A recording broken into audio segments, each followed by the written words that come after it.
Hey guys, it's Amanda. Welcome back to my channel. So Jason and I just recently finished up a book on Audible called Simplicity Parenting.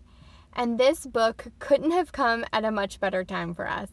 We are in a super busy season of life, as I know a lot of people are, but we just moved, and so we have all of the stuff that comes with a new move, and not to mention the general busyness of life with a toddler, and our careers, and just everything that you have going on in life. And so it was really refreshing to hear the words in this book and to have conversations with each other about our schedule and what we're saying yes to and what we're saying no to, and the things that we're doing with Ella and the way we're parenting her, and even down to the choices of toys that we are going to have her play with, and just all of those things. It just encouraged us to think through some of that stuff, and it also inspired me to share it here because it really does relate to this topic of personal finance as well, specifically around the topic of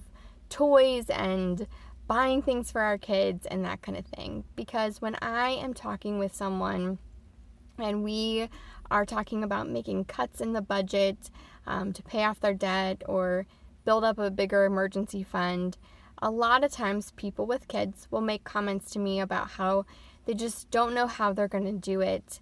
How are they going to make cuts in the budget when they have children at home? And I totally understand that, and I totally respect that because it's an honest concern. I mean, kids are expensive, right? Like, it costs money to raise a kid, and so there's no denying that.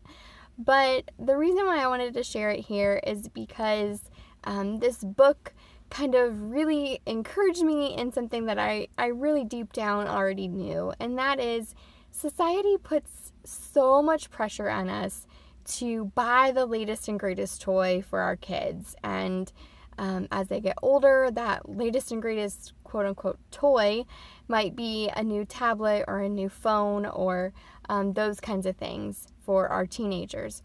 But the truth of the matter is that if it isn't in the budget, our kids are going to be okay without it.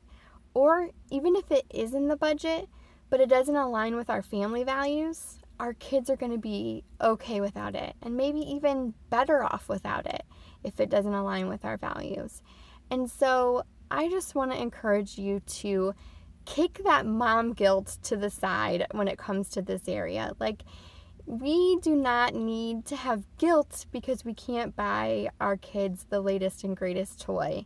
If you are paying off debt or just, saving up an emergency fund or saving for your retirement or their college or whatever it is, but you're just being more intentional with your money and making good choices, then you should be proud of that. Because, Rachel Cruz, Dave Ramsey's daughter, Rachel Cruz, she says, more is caught than taught. And I so agree with that. Our kids will see our actions and see what we are doing, and they will catch on to those things.